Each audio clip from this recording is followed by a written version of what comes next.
Muito boa tarde a todos, sejam muito bem-vindos a esta Masterclass. É bom, de facto, ver tanta gente interessada neste assunto, tanta gente nossa conhecida, já de outras andanças. Alguns de vós já participaram na Masterclass anterior, portanto, como a Ana Lúcia já disse, o meu nome é Anabela Comano e sou a coordenadora do projeto MDNet. When Brand Meets People. Já conheceram a minha colega Ana Lúcia Cruz, que é a gestora do projeto. Este ciclo de masterclasses enquadra-se no âmbito deste projeto, o qual é um projeto de cooperação territorial cofinanciado pelo programa Interreg-Med e que envolve 13 parceiros e 17 parceiros associados de 9 países do sul da Europa. Para além de Portugal, temos a Itália, Espanha, Grécia, Croácia, Bósnia e outros países da região. O reconhecimento da dieta mediterrânica como uma identidade integradora das diferentes civilizações das regiões do Mediterrâneo representa um enorme potencial de valorização e crescimento socioeconómico destes territórios. E este projeto pretende reforçar o papel da dieta mediterrânica como uma oportunidade de responder às necessidades destas comunidades, através de um conjunto de atividades que vão desde a elaboração de ações de sensibilização, como esta, por exemplo, até ao apoio ao desenvolvimento de ideias de negócio propriamente ditas. Portanto, é neste contexto que estas masterclasses foram organizadas e que irão abordar a dieta mediterrânica no seu conceito mais amplo e considerando a sua abordagem multidisciplinar. A primeira masterclass ocorreu na semana passada, foi dedicada à história do Mediterrâneo e à nossa evolução enquanto civilização, que influencia necessariamente o padrão e o estilo de vida associados à dieta mediterrânica, e hoje, a Masterclass de hoje será então dedicada ao padrão alimentar e ao estilo de vida saudáveis. Por último, a terceira Masterclass deste ciclo será no próximo dia 29, às 9 horas, e será sobre a valorização dos recursos materiais e imateriais associados à dieta mediterrânica. A Masterclass de hoje terá então como tema os pilares da alimentação e gastronomia mediterrânica, aspectos nutricionais e estilo de vida saudáveis, e é da responsabilidade da professora Maria Palma Mateus, a minha colega Maria Palma Mateus, que faz parte da equipa do projeto e que é doutorada em Ciências do Consumo Alimentar e Nutrição pela Universidade do Porto, que leciona na Universidade do Algarve desde 1999. Ela é autora de várias publicações, entre livros e artigos científicos, e tem coordenado e colaborado em diversos projetos de investigação na área das ciências da nutrição. Eu aproveito desde logo para lhe agradecer a disponibilidade para estar aqui hoje conosco. Antes de darmos início propriamente à Masterclass, peço a vossa colaboração para o seguinte. Portanto, nós no final teremos um momento para questões e debate, por isso, tal como a Ana Lúcia já referiu, pedia-vos que colocassem então no vosso perfil o nome e a entidade, se acharem por bem. Os microfones então deverão ser silenciados para evitar interferências e, mais uma vez, caso não queiram aparecer na gravação, pedíamos então que desligassem, para além dos microfones, também as câmaras dos vossos computadores. Muito obrigada mais uma vez pela vossa colaboração. É bom ver tanta gente interessada nesta temática, não podendo estar presencialmente, já é alguma coisa estarmos aqui todos hoje para poder falar sobre um assunto tão importante e para poder discutir esse mesmo assunto. Muito obrigada pela vossa colaboração. Vamos então dar início a esta Masterclass. Tem a palavra a professora Maria Paula Mateus. Muito obrigada a todos e muito obrigada, Maria Paula. Boa tarde a todos, obrigada professora Anabela e obrigada a todos pela vossa presença e pelo interesse nesta temática. Dar-vos desde já as boas-vindas e desejar que tenham uma tarde proveitosa e que eu possa acrescentar algo ao conhecimento que já têm sobre padrão alimentar mediterrâneo. Eu tenho uma apresentação que vou partilhar convosco e que vamos falando sobre o padrão alimentar mediterrâneo, que no fundo é o tema principal do dia de hoje. Caso tenham dúvida, questões depois a colocar, terei todo o gosto depois em responder e falarmos no final da apresentação sobre os aspectos que eu irei abordar ou outros que entendam pertinentes dentro desta temática. E não querendo atrasar, vou então dar início à partilha de tela e iniciar este período convosco. Ora bem, como dizia, o tema que vos trago são os pilares da alimentação e gastronomia mediterrânica, sobretudo as suas características alimentares e os aspectos nutricionais associados ao estilo de vida da dieta mediterrânica, que é um estilo de vida saudável. O padrão alimentar mediterrâneo ou a alimentação mediterrânica, no fundo, representam os hábitos alimentares de um conjunto de povos que partilham diferentes culturas e civilizações. Estes hábitos alimentares foram condicionados pelo clima, pelos fatores geográficos e pela flora, pela fauna naturais das diferentes regiões, mas também pelos tipos de agricultura e, nos casos dos países mais junto ao litoral ou das zonas mais litorais desses países, pela pesca e pela disponibilidade dos alimentos de cada região. Estes hábitos alimentares e o padrão alimentar mediterrâneo, no fundo, refletem a resiliência dos povos do Mediterrâneo ou daqueles que dele sofrem influência, como é o caso de Portugal e da população portuguesa, e refletem também a forma inteligente como estes povos conseguiram rentabilizar os recursos naturais das suas regiões de uma forma bastante inteligente, quer a nível da saúde, através da manutenção dos seus estados de saúde, quer também da preservação, quer da biodiversidade e do ambiente. Portanto, quando falamos em padrão alimentar mediterrâneo, estamos a falar não só dos alimentos, mas também das paisagens destes países, do ambiente, quer seja o ambiente natural, quer seja o ambiente cultural, a história, a cultura, as tradições, no fundo, o estilo de vida que estes povos partilhavam. Na realidade,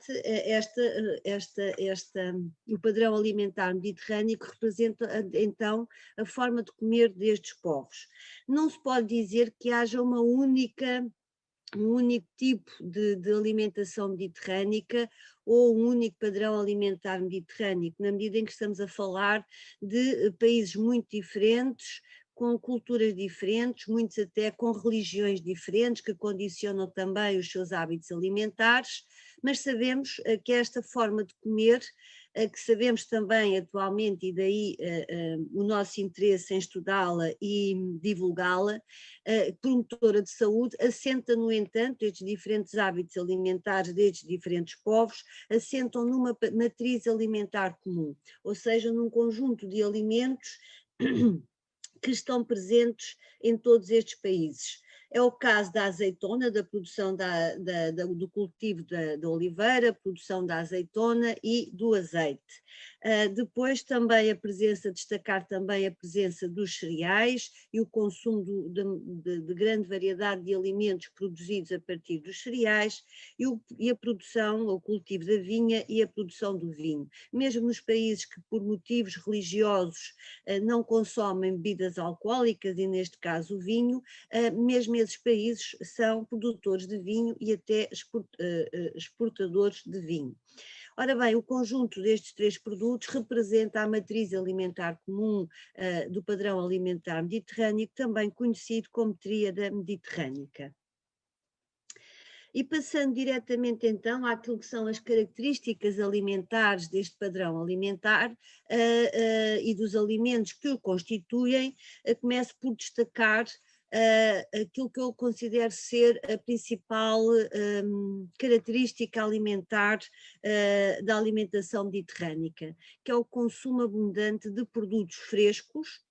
de origem vegetal, portanto de vegetais, de produtos hortícolas, das diferentes regiões, portanto da região, na época em que são produzidos, portanto o respeito pela sazonalidade e também, a par disto, também o uso de ervas aromáticas condimentares. Na realidade, estes países têm uma grande biodiversidade. Portugal tem uma grande biodiversidade no que diz respeito à produção de alimentos de origem vegetal. Somos, inclusive, autossuficientes a nível deste tipo de produtos, quer dos produtos hortícolas, com exceção da batata, mas relativamente a todos os outros, somos autossuficientes na produção de produtos hortícolas e na produção de fruta. Somos um país que, pelas suas características climáticas e edáficas e geográficas, temos uma produção bastante diversificada de produtos hortícolas e de frutas, e ao longo de todo o ano temos a possibilidade de ir consumindo diferentes tipos de produtos hortícolas nas suas épocas. E isto é importante não só em termos de contribuir para a manutenção da biodiversidade, em termos de contribuir para uma maior sustentabilidade ambiental, mas também porque quando nós estamos a consumir os produtos da época, estamos a consumi-los no seu grau de maturidade, maturação ótima. E, portanto, isto também nos traz à partida a garantia que estamos a consumir produtos que são mais nutritivos, ou seja, que têm o seu potencial de nutrientes estará no melhor ponto, no ponto máximo. Portanto, estamos a consumir produtos com mais nutritivos. Por outro lado, quando os consumimos na época, também temos aqui algumas vantagens de cariz económico e financeiro, na medida em que, se eles são da época, existem em maior quantidade e, portanto, também os conseguimos comprar, adquirir a preços mais acessíveis. Daí que nós muitas vezes também digamos que promover a dieta mediterrânica, promover o padrão alimentar mediterrâneo, também pode tornar a alimentação mais acessível. Por outro lado, também torna a alimentação mais saudável, na medida em que quanto maior for a quantidade de produtos frescos, minimamente processados que nós consumirmos, também estamos a contribuir para um consumo de uma maior variedade de nutrientes, para um consumo mais equilibrado dos diferentes nutrientes, não havendo tanto espaço para consumirmos de forma excessiva determinados nutrientes, como sendo, por exemplo,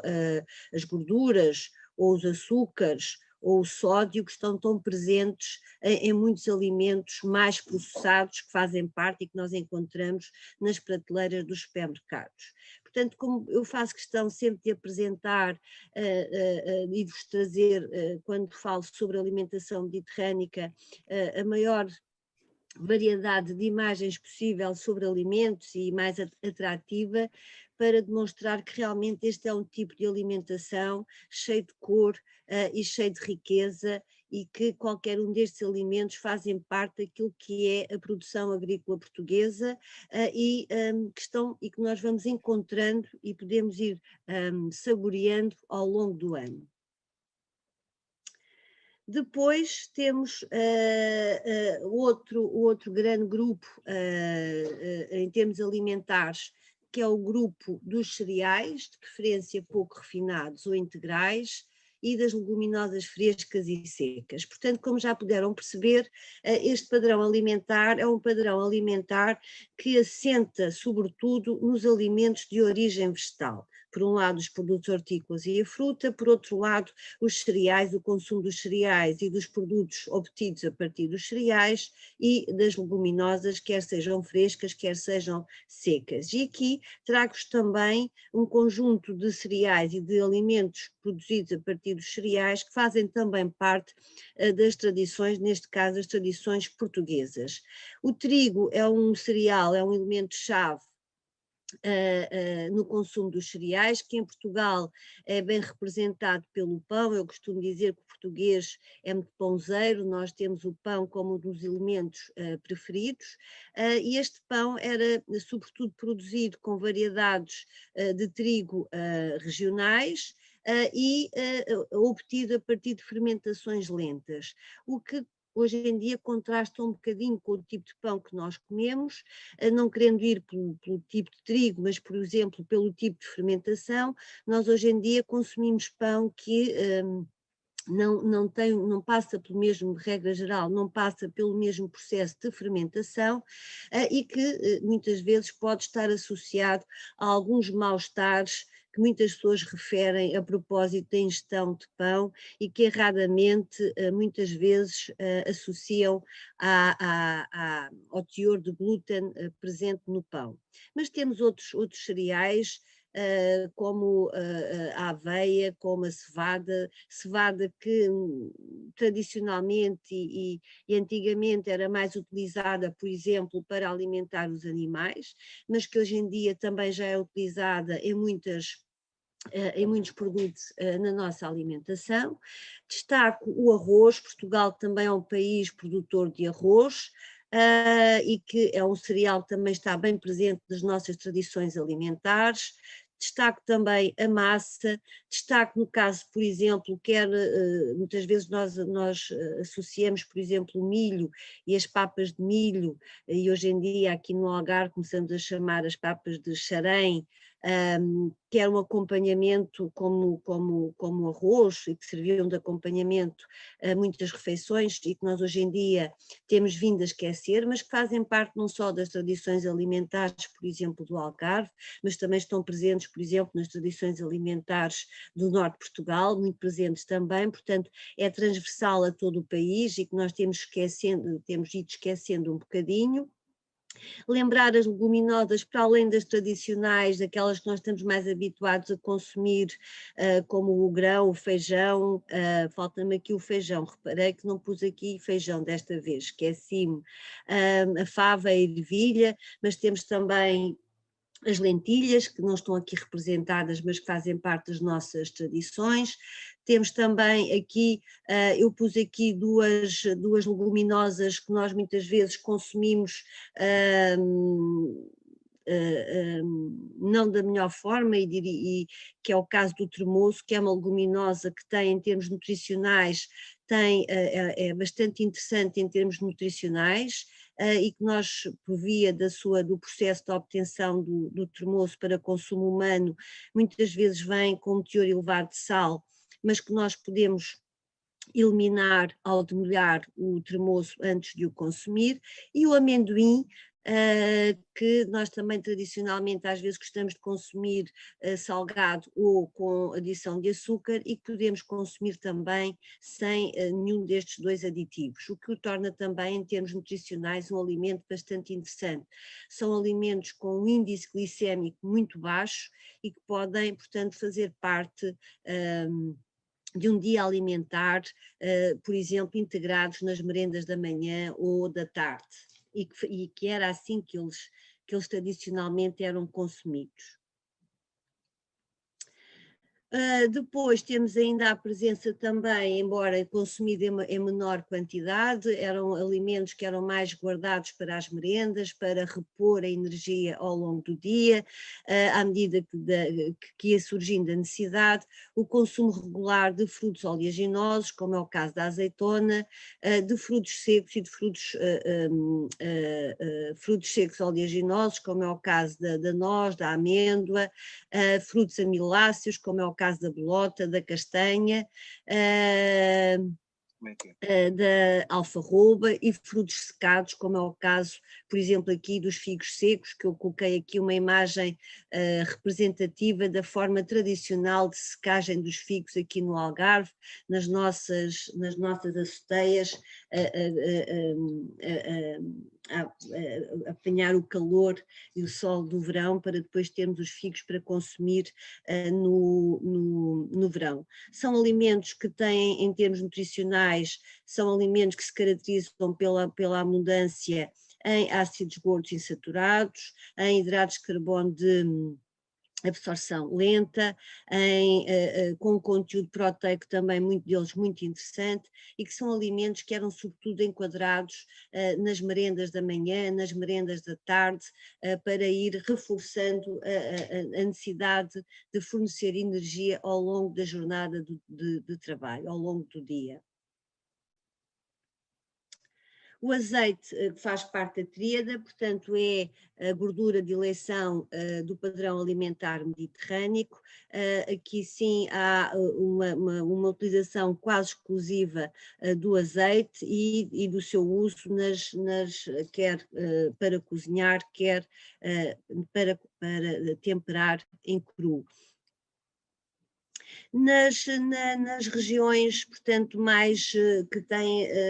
portanto, a possibilidade de ter a proximidade com o mar, o pescado também é uma presença frequente, uma presença, um consumo regular, embora moderado. Portanto, quer seja o peixe, quer seja os bivalves, quer sejam os moluscos, quer sejam os cefalópodes, fazem parte também do padrão alimentar mediterrâneo, mas aqui o consumo regular, é certo, mas moderado.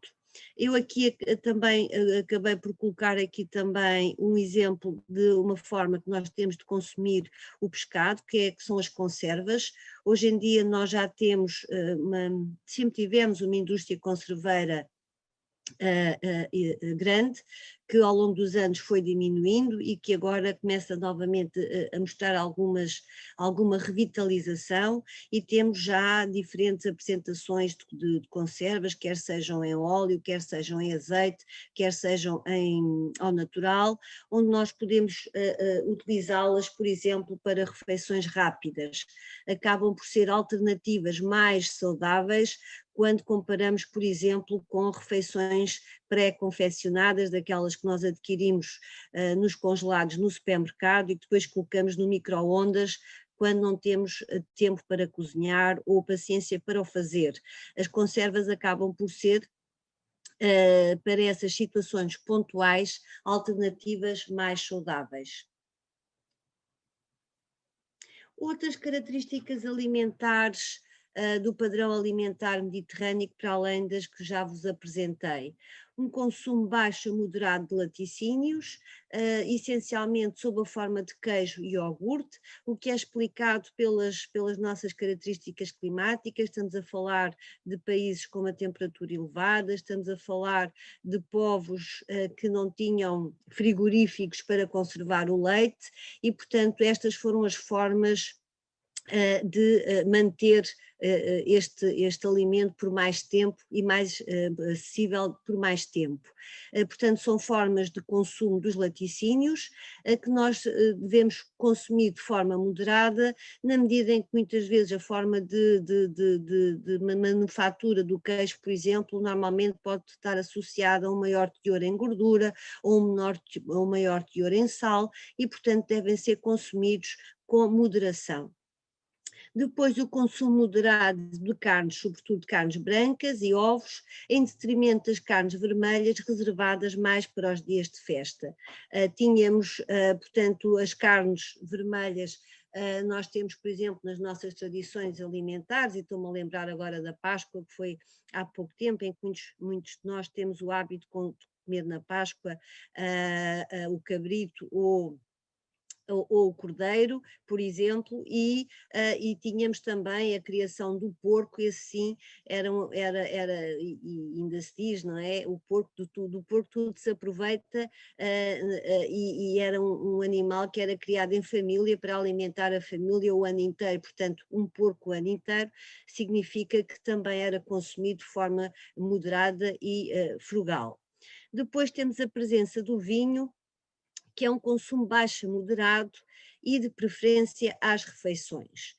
A presença do vinho no padrão alimentar mediterrâneo explica-se porque estes povos produziam vinha, produziam vinho. O vinho tem um conjunto grande de substâncias com potencial antioxidante, anti-inflamatório e também antibactericida. E, portanto, nós estamos a falar de populações que não tinham água canalizada, por exemplo, e que muitas vezes a origem da água não era muito segura em termos microbiológicos. Então, estas populações tinham muitas vezes o hábito de traçar o vinho com a água com o vinho, ou seja, para garantir e desta forma a atividade antibacteriana do vinho eventualmente anulava alguns micro-organismos que pudessem estar presentes na água. Portanto, o vinho não é de consumo livre ocupava este espaço. Por exemplo, também para vos dar nota, o vinho era um produto que era exportado e que era trocado entre os diferentes países do Mediterrâneo, e uma das formas que havia de conservar o vinho por mais tempo durante estas trocas comerciais era também juntá-lo, adicionar-lhe água. Portanto, quando nós falamos de vinho, e atendendo a que nós sabemos que o vinho tem o consumo exagerado tem alguns efeitos prejudiciais no que diz respeito à saúde, tem também um fator de adição elevado e, portanto, quando falamos aqui no vinho, falamos em consumo moderado. Estas populações, estes povos, tinham a noção de que o consumo do vinho tinha que ser com moderação e daí que o fizessem às refeições, e nos dias comuns era traçado com água, sendo que nos dias de festa, sim, poderia ser então consumido na sua forma normal e aí um bocadinho em maior quantidade. E chegamos então aqui à pirâmide, no fundo, à pirâmide da dieta mediterrânica. Esta imagem de pirâmide representa, no fundo, o guia alimentar da dieta mediterrânica, reflete a diversidade das tradições alimentares mediterrânicas nos diferentes países mediterrâneos e resultou de um consenso científico em 2010. Este guia alimentar pretende ser um modelo que pode ser facilmente aplicável em qualquer país mediterrâneo ou com particularidades, especificidades mediterrânicas, como é o caso de Portugal, de acordo com as diferentes especificidades alimentares de cada um destes países. É uma estrutura,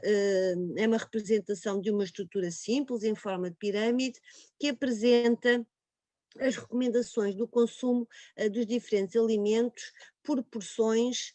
e até com uma frequência diária ou semanal. Por exemplo, diz-nos aqui, na base da pirâmide encontramos o estilo de vida mediterrâneo e depois na base temos a água, lembrando que a hidratação é bastante importante, quer seja sob a forma de água, quer seja sob a forma de infusões de ervas, e depois ressalta a presença dos tais alimentos de origem vegetal, os produtos hortícolas, o azeite, os cereais, e diz que estes alimentos devem estar presentes em todas as refeições, every main meal, em todas as refeições e as porções que apresenta. Portanto, devemos apostar na variedade de cores, na variedade de texturas, cozinhados ou crus, no que diz respeito aos produtos hortícolas frescos, depois o azeite, os diferentes cereais e alimentos que se podem obter a partir dos cereais, o pão, a massa, o arroz, o cuscuz, que, por exemplo, nós associamos muito aos países do norte da África, por exemplo, e no norte de Portugal também é hábito, e também existem algumas regiões onde o cuscuz integra alguns pratos tradicionais, por exemplo. Estes cereais devem ser de preferência pouco refinados, ou de preferência integrais, ou seja, para além do amido que nos fornecem, nos possam fornecer também proteína de origem vegetal, nos possam fornecer também as vitaminas e a fibra que existem na composição dos seus grãos. E são alimentos que devem estar presentes em todas as refeições, nas suas diferentes apresentações. Depois, todos os dias também, não em todas as refeições, mas todos os dias, a presença, lá está, da azeitona, da amêndoa, da noz, das sementes, dos laticínios, preferencialmente laticínios magros ou meio gordos, 2 porções por dia, a presença constante também diária das ervas aromáticas condimentares, das especiarias em pequenas quantidades, dos hortícolas aromáticos, como é o caso do alho, da cebola, o que permite criar aqui e aumentar aqui a variedade de sabores das refeições e permite também diminuir a adição do sal, como elemento promotor da melhor, ou alimento, ou nutriente favorecedor da palatabilidade das refeições, mas aqui usando as ervas aromáticas. Depois as carnes e as batatas, a carne, quer sejam as carnes brancas e o pescado e a batata num consumo semanal, portanto não é obrigatório que o seu consumo seja diário, portanto ao longo da semana usar as carnes brancas, o pescado e a batata, sendo que as carnes vermelhas, as carnes processadas, como por exemplo enchidos ou afins, os ovos e as leguminosas também devem estar presentes e devem-se intercalar estes diferentes alimentos como fornecedores proteicos, quer de origem animal, quer de origem vegetal, no que diz respeito às carnes, ao pescado e às leguminosas e aos ovos, e devem-se intercalar ao longo da semana, não havendo a prevalência de um sobre o outro. Os doces estão presentes no topo da pirâmide, como podem ver, para lembrar que a alimentação também é uma fonte de prazer, para lembrar que também podemos ter direito a eles, mas numa porção reduzida e nunca mais de uma vez por semana. O vinho cá está, no cimo da pirâmide, em consumo moderado e nos países onde ele é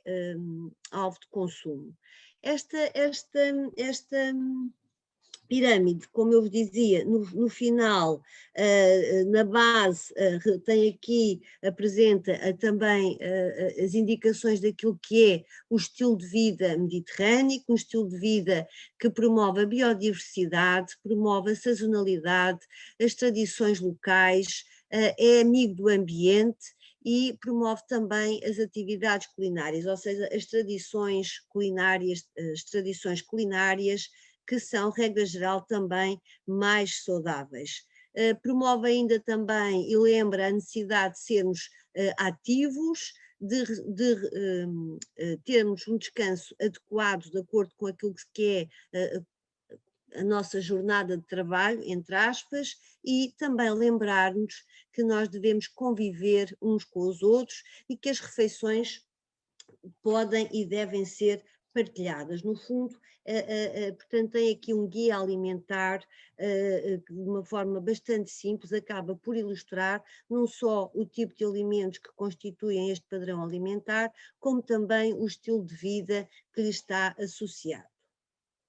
Em 2016, a Direção-Geral de Saúde, em conjunto com outros organismos,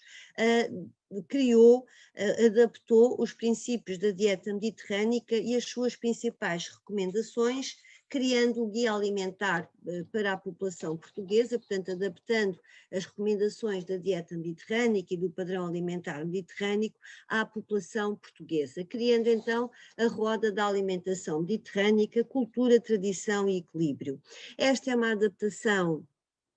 da roda dos alimentos que já é nossa conhecida, portanto é uma ferramenta que não tem a forma de pirâmide, tem a forma de um ciclo para demonstrar que todos estes alimentos são importantes, para demonstrar que todos estes alimentos devem estar presentes na nossa alimentação diária. Têm todos o mesmo nível de importância, no entanto, devem ser consumidos e devem estar presentes na nossa alimentação diária em diferentes proporções, de acordo com os diferentes ou com as diferentes proporções dos 7 grupos de alimentos que aqui estão representados. E, portanto, como vocês podem ver, vai de encontro àquilo que, no fundo, são as características alimentares que vos acabei de apresentar atrás. O maior grupo, o grupo que tem uma maior proporção, é exatamente o grupo dos cereais. Temos também, ou dos fornecedores dos hidratos de carbono, onde estão presentes os cereais e os tubérculos, destacando na borda alimentos como, por exemplo, aqueles que são muito tradicionais nossos, ou seja, para além da batata normal, a batata doce, os flocos de cereais sem açúcar, os diferentes tipos de pão de mistura de farinhas, pão com cereais menos refinados, pão integral, e também as massas, os diferentes tipos de pão e as massas também obtidas a partir de farinhas menos refinadas ou de farinhas integrais. Depois o segundo grupo de maiores proporções que deve estar presente na nossa alimentação diária é o grupo dos produtos hortícolas. Como vocês podem ver, tentam representar uma grande variedade para nos lembrar que nós ao longo do ano temos acesso a uma grande variedade de alimentos de origem vegetal e que devemos respeitar as diferentes épocas. Na borda lembra, para além de lembrar a sazonalidade, lembra também a presença dos hortícolas aromáticos, como eu vos dizia ali atrás, a cebola, o alho, o pimento, as ervas aromáticas, que nos lembram, que permitem aumentar o sabor dos alimentos, reforçar e aumentar a variedade de sabores das refeições, sem recurso à adição do sal. Depois temos o grupo das frutas, que mais uma vez vem aqui lembrar na borda que temos alimentos, frutos, que são que nós devemos consumir e que são muito típicos de diferentes épocas do ano. É o caso da romã, por exemplo, que nós associamos mais ao inverno, os citrinos, outono, outono e inverno, o caso da melancia e do melão, que são os alimentos, são as frutas refrescantes por excelência do verão. Portanto, lembrar esta variedade enorme que nós temos acesso e que devemos usufruir. Depois temos aqui o equilíbrio entre os alimentos fornecedores de proteína de origem animal, que é o caso das carnes, do ovo, do pescado, e os alimentos por excelência fornecedores de proteína de origem vegetal, que é o caso das leguminosas, que devem estar presentes nesta proporção que aqui é representada, e os laticínios, sobretudo sob a forma de queijo e iogurte, como está representado na borda. Portanto, são todos estes alimentos que devem estar presentes na nossa alimentação. Tem ainda depois recomendações adicionais, lembrando, lá está, a sazonalidade, lembrando a gastronomia tradicional e os pratos saudáveis que fazem parte da nossa gastronomia tradicional, por regra, aquelas receitas de panela ou de tacho, como nós lhe queiramos chamar, a partilha de tradições e a partilha das refeições, quer seja entre família, quer seja entre amigos, reforça o uso das ervas aromáticas, lembra os frutos gordos, oleaginosos, lembra a necessidade de nos mantermos ativos e alerta para o facto de o consumo do vinho só ser permitido a adultos sem que não tenham contraindicações médicas e que deve ser evitado por crianças, adolescentes, mulheres grávidas e a amamentar. Portanto, o padrão alimentar mediterrâneo e lembra também a necessidade de beber água ao longo do dia, aqui representado por este grande círculo que cobre a quase totalidade da roda da alimentação mediterrânica. Portanto, como podem ver, aquilo que era a roda, o guia alimentar de saúde, para promover uma alimentação saudável da população portuguesa que já existia, adapta-se perfeitamente àquilo que é a alimentação mediterrânica. Portanto, os hábitos alimentares dos portugueses, os alimentos tradicionais dos portugueses, aqueles que devem ser promovidos junto à população portuguesa, no fundo já existem, fazem parte das nossas tradições e serviram de base a este guia alimentar da Direção-Geral de Saúde. Ora bem, e como é que isto tudo começou? Quando é que surgiu este interesse pela dieta mediterrânica e pela alimentação mediterrânica? Começou com um fisiologista norte-americano, de seu nome Ansel Keys, que iniciou nos anos 50 e 60 do século XX um estudo abrangente em diferentes países, um estudo internacional que abrangia diferentes países, que estudou os hábitos alimentares de indivíduos de diferentes países. Este estudo é um estudo emblemático, na medida em que foi o primeiro estudo epidemiológico que relacionou pela primeira vez hábitos alimentares e maior incidência ou prevalência de algumas doenças. É conhecido como Seven Country Study, o estudo dos 7 países, e que foi, no fundo, o que desencadeou toda uma nova corrente de investigação na área das ciências da nutrição. Este estudo recolheu dados na Finlândia, na Grécia, sobretudo na ilha de Creta, no sul de Itália, no Japão, na Holanda, nos Estados Unidos da América e na antiga Iugoslávia. Abrangeu um total de 12.770 indivíduos nestes 7 países, entre os 40 e os 59 anos, indivíduos esses que foram depois reexaminados mais tarde, 5 anos mais tarde. Com este estudo, Ansel Keys demonstrou pela primeira vez que populações com elevada adesão à dieta mediterrânica, como era o caso da população grega e da população do sul de Itália, apresentavam taxas de mortalidade muito mais baixas por doença isquémica coronária quando comparados com os povos da Finlândia ou da antiga Iugoslávia e, nomeadamente, com os povos dos Estados Unidos da América. Na altura ele ficou surpreendido, na medida em que, por exemplo, nomeadamente os Estados Unidos, em termos de condições de vida, acesso a cuidados de saúde, condições higiosanitárias, era uma população que estava muito mais evoluída no que diz respeito aos povos do sul da Europa, nomeadamente sul de Itália e Grécia, que eram países que ainda estavam a sofrer muitas dificuldades resultantes da Segunda Guerra Mundial. Os povos do Japão, portanto, também apresentavam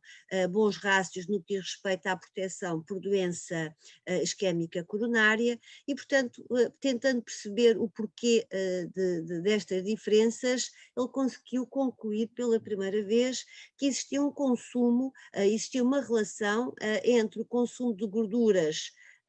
e a taxa de mortalidade por doença cardiovascular, e que isso era sobretudo explicado pela relação entre a quantidade de ácidos gordos insaturados e saturados. O que é que eu quero dizer com isto? Quer dizer a relação entre o consumo, por exemplo, elevado de carnes vermelhas, ricas em ácidos gordos saturados, que se verificava mais a nível dos Estados Unidos da Europa e dos países do norte da Europa, economicamente mais confortáveis do que os países do sul da Europa, e o consumo de ácidos gordos insaturados, nomeadamente a partir do azeite, portanto, pelos povos do sul de Itália e da Grécia, portanto, que consumiam em abundância o azeite, rico em ácido oleico, ácido gordo monoinsaturado, e no caso do Japão, o maior consumo de pescado, portanto, ácidos gordos insaturados. Portanto, ele concluiu que os ácidos gordos insaturados tinham uma ação protetora sobre a doença cardiovascular, contribuindo para a redução da taxa de mortalidade verificada nestes países. Quando falamos, e portanto estava-vos eu a dizer que este estudo, no fundo, abriu a porta à realização a muitos outros estudos, e efetivamente, se fizerem uma pesquisa pelos principais motores de busca que nos dão acesso à literatura científica, vão verificar que existem muitos estudos relacionados que estudam o padrão alimentar mediterrâneo e os seus benefícios. No entanto, acho curioso e achei curioso este estudo que aqui partilho convosco, publicado em 2017, que de alguma forma vem aqui colocar a questão o que é dieta mediterrânica, o que é padrão alimentar mediterrâneo e o que é que não é padrão alimentar mediterrâneo, porque tem-se nesta abundância de evidência científica, de produção científica, muitas vezes não é apresentada de forma clara o que é considerado alimentação mediterrânica, o que é considerado o padrão alimentar mediterrâneo, e muitas vezes dá origem a conclusões pouco claras quando queremos tirar conclusões sobre os benefícios para a saúde deste padrão alimentar. E, portanto, este autor, Martínez Gonzalez e a Antónia Tricopoulos, que são dos autores que mais têm estudado o padrão alimentar mediterrâneo a nível mundial, vêm a lembrar que a dieta mediterrânica, as características alimentares tradicionais da dieta mediterrânica têm que ser entendidas como um todo. Ou seja, quando falamos em benefícios para a saúde, estamos a falar dos benefícios que resultam da adesão a este padrão alimentar, no consumo de todos estes alimentos que eu vos apresentei. Todos eles têm que estar presentes na alimentação diária dos indivíduos, para que nós possamos então aqui dizer que estamos a falar em adesão à dieta mediterrânica, que estamos a falar em adesão ao padrão alimentar mediterrâneo. Muitas vezes tem que ser entendido como um todo. Com a globalização alimentar, o padrão alimentar atual dos países mediterrâneos tem-se vindo a afastar ou a desviar dos alimentos tradicionais e das tradições culinárias, apesar de, a nível internacional, ele ser muito popular e, como vocês sabem, e por isso aqui estão, fazer parte, ser património cultural e material da humanidade desde 2013.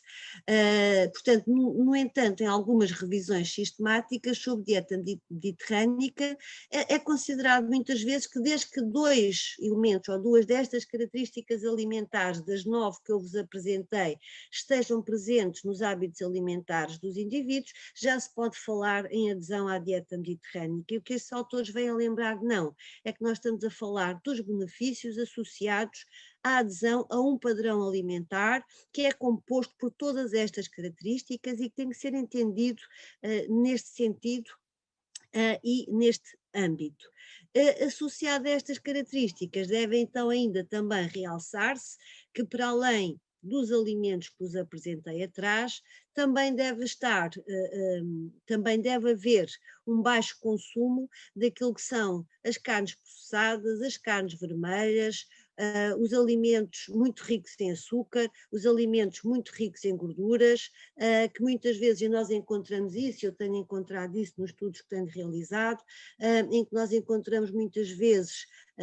uma grande percentagem de indivíduos que efetivamente apresenta até níveis elevados de adesão à dieta mediterrânica, mas que simultaneamente também apresenta nos seus consumos alimentares diários um consumo elevado de alimentos processados, ricos em açúcar e em gorduras. Portanto,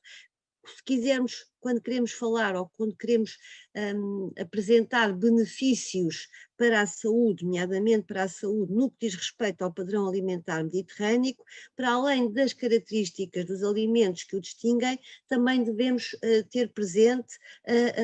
que devem estar presentes o baixo consumo de carnes vermelhas, de carnes processadas e de alimentos ricos em gorduras e em açúcares, nomeadamente gorduras saturadas e gorduras trans, que normalmente encontramos em alimentos industrialmente processados e que estão disponíveis nas prateleiras e nas arcas congeladoras dos supermercados. Voltando agora um bocadinho àquilo que são as características nutricionais, então, destes alimentos e desta forma de comer. Ela caracteriza-se por ter uma distribuição equilibrada do aporte energético diário, ou seja, todos nós, de acordo com a nossa idade, com o nosso peso, com o tipo de atividade que desenvolvemos, temos uma média diária de energia de calorias que o nosso organismo necessita para se manter saudável. E essa energia é proveniente, sobretudo, de 3 tipos de nutrientes: as proteínas, os hidratos de carbono e os lípidos. O padrão alimentar mediterrâneo tem esta distribuição em termos percentuais de onde as calorias diárias devem provir, e que vai de encontro àquilo que são as recomendações internacionais para aquilo que é a distribuição saudável destas percentagens, destes nutrientes, pelo total calórico diário. Portanto, 10 a 15% das calorias que nós ingerimos diariamente devem ser provenientes de proteína quer de origem animal, quer de origem vegetal, portanto, proveniente não só de carnes e pescado, mas também de cereais e de leguminosas. Depois, 50% a 55% devem ser provenientes de alimentos que fornecem hidratos de carbono e 30% a 40% de lípidos.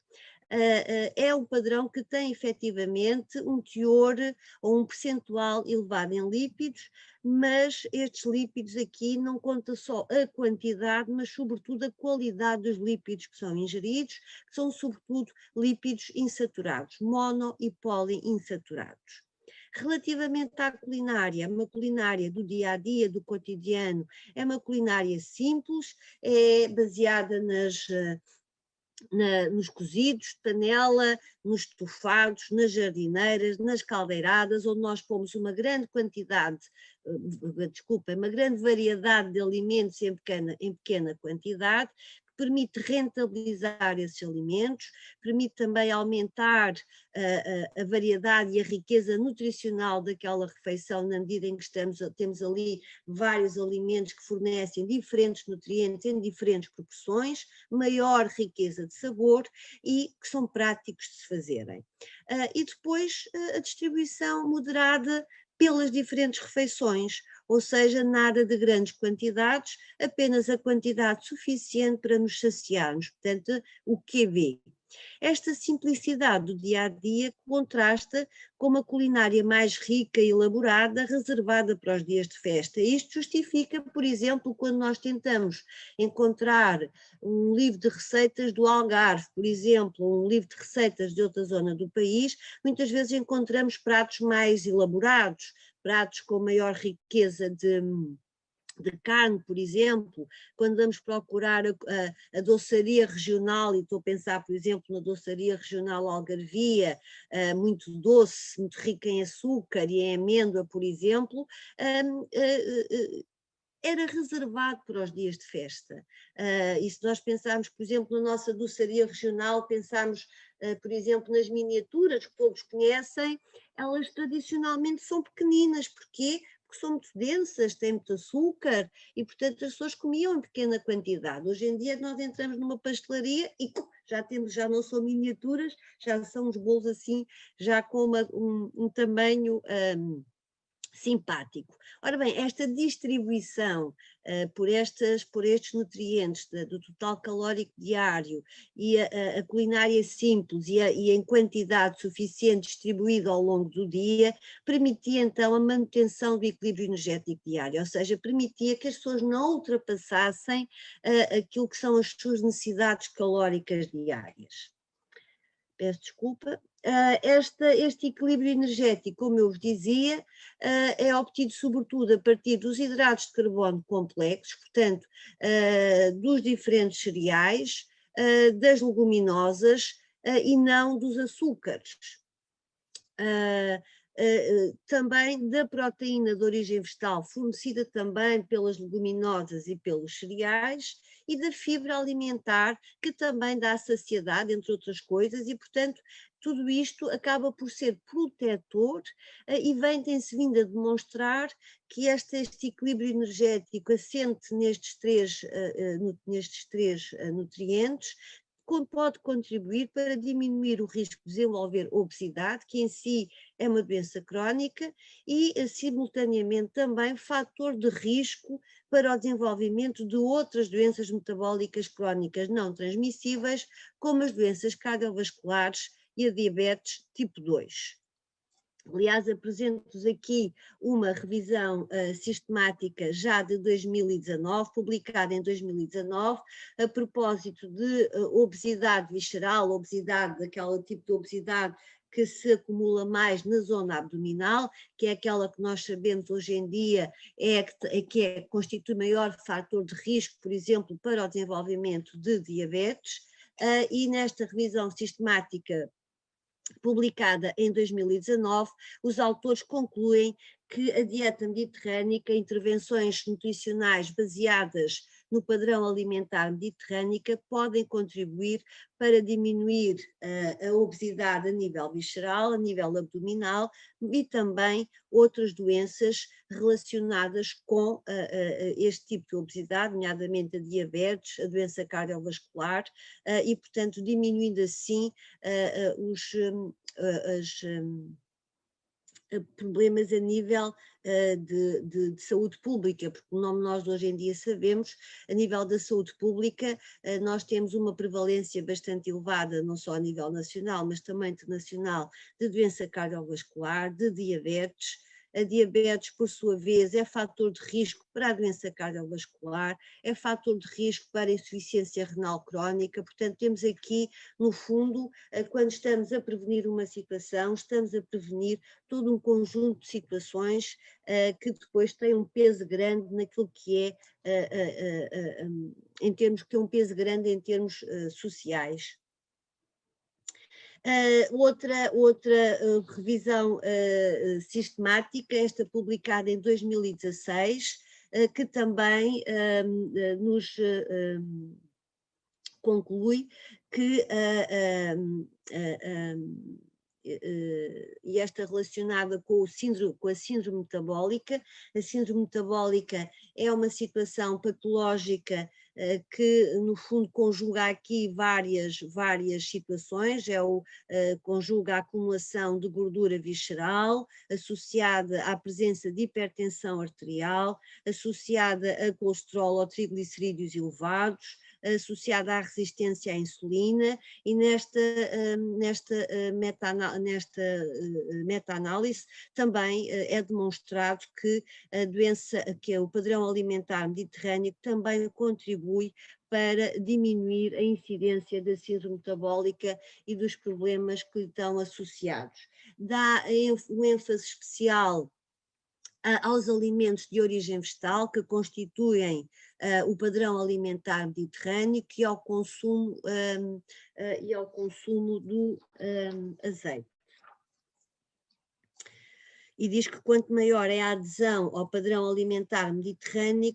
menor é o risco de desenvolver, por exemplo, diabetes mellitus tipo 2 como complicação associada à síndrome metabólica. E é o que nós aqui temos, portanto, no fundo, aqueles alimentos que eu vos apresentei, o consumo do azeite e o consumo dos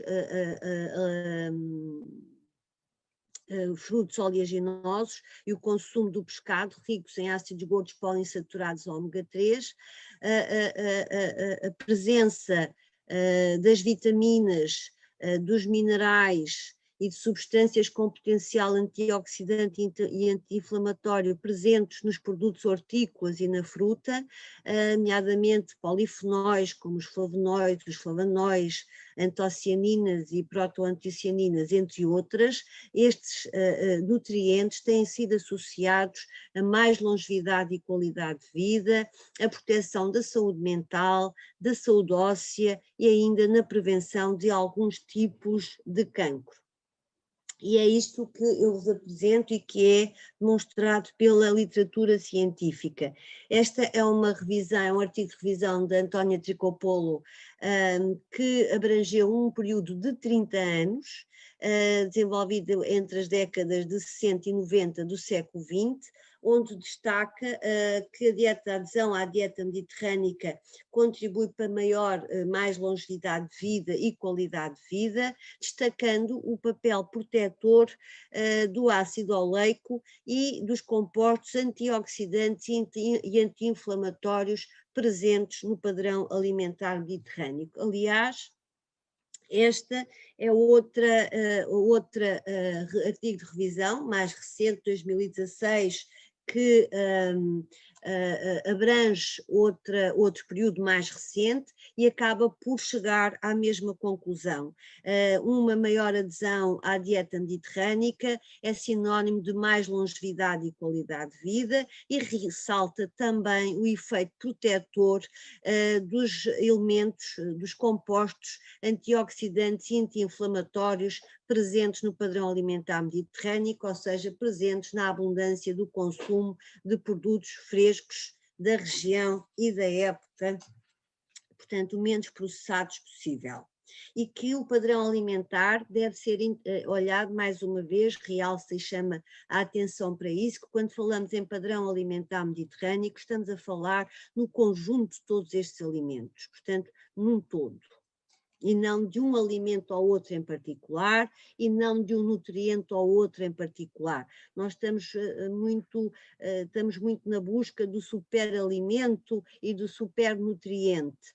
e todos nós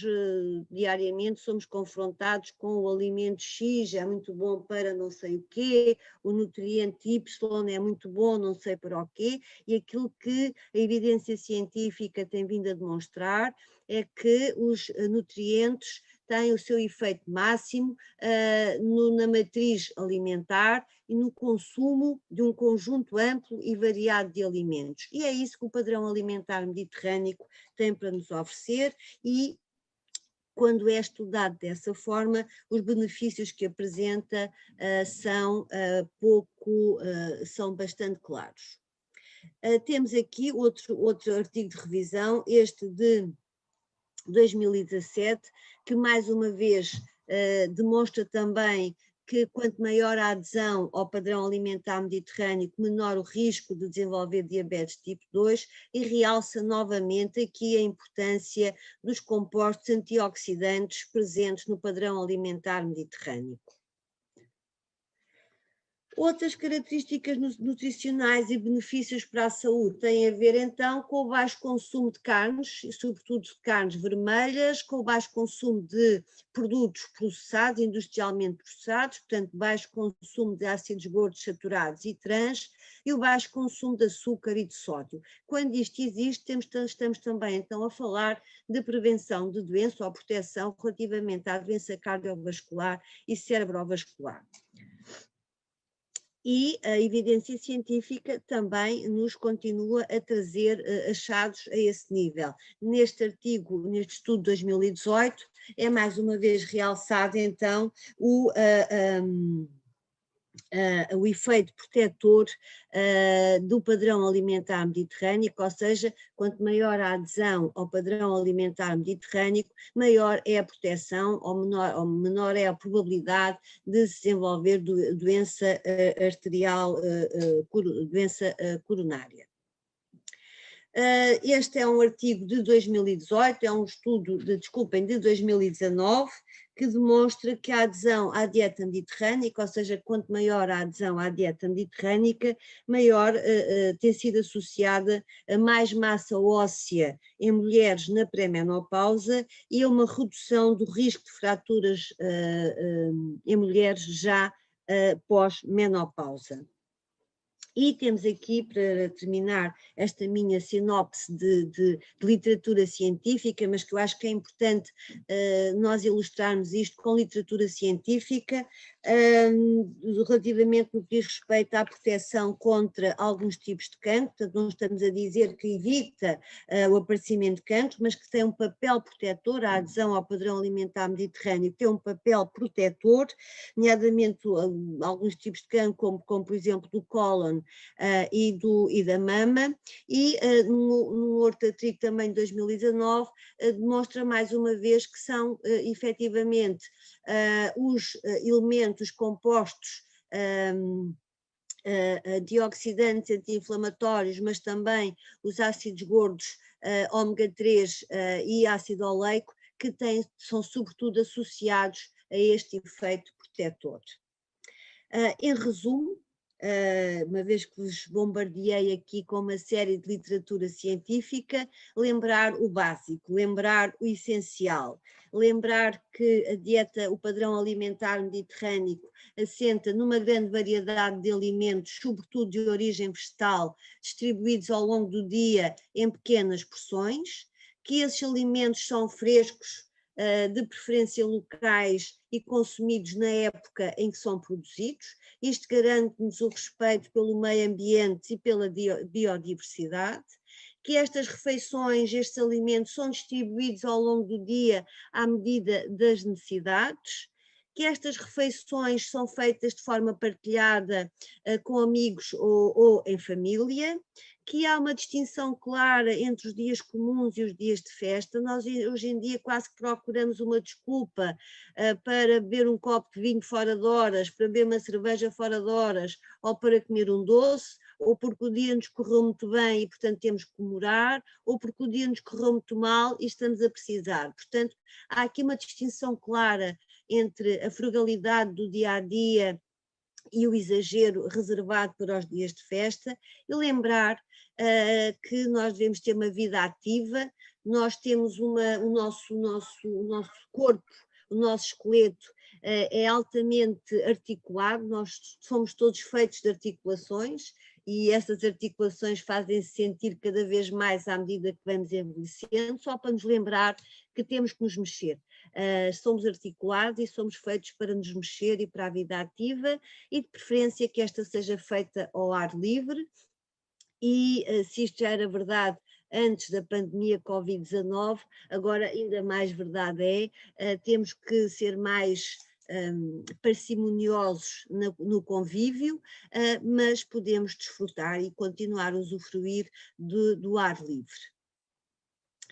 Não gostava de terminar esta minha apresentação sem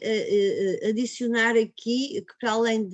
do padrão alimentar dos alimentos, claramente com benefícios claros para a saúde, um estilo de vida que também tem benefícios para a saúde. Lembrar que este padrão alimentar tem também benefícios para o ambiente.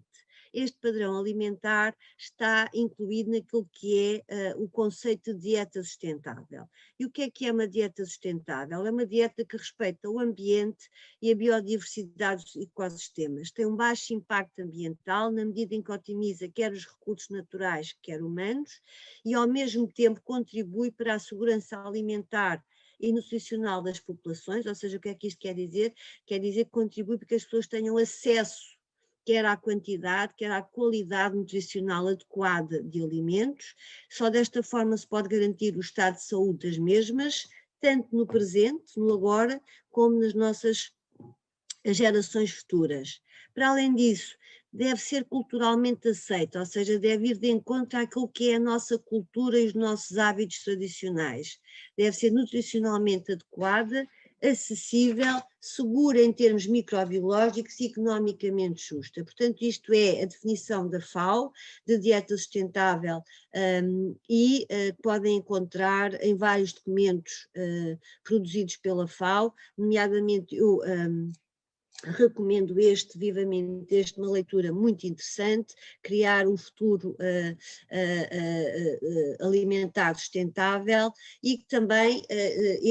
Pratos, Pirâmides e Planeta, que também aborda esta questão da alimentação sustentável e que nos dá aqui uma definição daquilo que são as características de uma dieta sustentável com baixo impacto ambiental e benefícios para a saúde. E muito rapidamente, vou ler muito rapidamente e em tradução muito livre, para ver se isto vos lembra alguma coisa que eu já vos tenha dito hoje. Portanto, é uma dieta que deve ser muito diversificada, que deve apostar numa grande variedade de alimentos, uma dieta que deve ter um equilíbrio energético em relação àquilo que são as necessidades energéticas do organismo, deve-se basear em alimentos minimamente processados, nomeadamente cereais pouco refinados, em tubérculos, em leguminosas, em fruta e em vegetais, sobretudo aqueles que cresçam, que sejam das regiões, portanto, que requerem menos energia, menos gasto energético, quer para o transporte, carne em quantidades moderadas, os produtos, os laticínios com moderação, a presença do consumo de sementes e frutos oleaginosos, pequenas quantidades de peixe ou de outros produtos aquáticos, consumo muito baixo de alimentos ricos em sal, gorduras e açúcar, consumo de uma relação de alimentos que garantam um consumo benéfico de ácidos gordos ômega 3, ômega 6, e utilizar a água como bebida preferencial. Portanto, não sei se já vos tinha falado nestas coisas hoje ou não, mas isto é a definição da FAO para, ou são as características que a FAO considera importantes numa dieta sustentável. E, portanto, a FAO ainda no documento que eu vos apresento, apresenta alguns exemplos de padrões alimentares sustentáveis, dos quais eles destacam a dieta nórdica e o padrão alimentar japonês e o padrão alimentar mediterrâneo, que dizem eles que conjuga não só os elementos que contribuem para uma melhor saúde das populações, mas que também conjuga um estilo de vida um estilo de vida que é considerado sustentável. Dizem eles que a dieta mediterrânica é cultural, histórica, social e territorial e ambiental, é uma herança histórica, cultural, social, territorial e ambiental, que deve ser transmitida de geração em geração, foi transmitida de geração em geração ao longo de séculos e que está intimamente ligada com o estilo de vida das populações mediterrânicas ao longo da sua história. Faz aqui chamada de atenção para a primeira vez em que foi reconhecida como Património Cultural e Material da Humanidade em 2010 e que depois foi novamente reconhecida em 4 de dezembro de 2013. Portanto, a própria FAO apresenta o padrão alimentar mediterrâneo também como um exemplo de dieta sustentável. E se vocês ainda tiverem presentes a pirâmide da alimentação do padrão alimentar mediterrâneo que vos apresentei atrás, se olharem aqui para aquilo que é a pirâmide ambiental, aquilo que é recomendado em termos de consumo pela pirâmide ambiental, podem ver que está muito de encontro com aquilo que é aquela representação de 2010 da pirâmide da dieta mediterrânica. Para terminar, lembrar apenas que, de acordo com o último estudo nacional que foi realizado em Portugal, o INDECEF 2017, que o consumo alimentar dos portugueses tem vindo a diminuir, os portugueses têm vindo a diminuir o consumo de produtos hortícolas, cereais, tubérculos, frutos amiláceos, leguminosas e fruta, e tem vindo a aumentar o consumo de carnes, pescado, de ovos e laticínios. Portanto, temos ainda muito trabalho a fazer no que diz respeito. E agora, voltando um bocadinho mais para os colegas nutricionistas, ainda temos muito trabalho a fazer no que diz respeito à promoção da dieta mediterrânica em Portugal. E pronto, o desafio que vos deixo é que redescubram as tradições alimentares mediterrânicas, as nossas receitas tradicionais, não só as dos dias de festa, mas as do dia a dia, e que se mantenham saudáveis. E pronto, e resta-me agradecer a vossa atenção e estou disponível para todo o tipo de questões que me queiram colocar.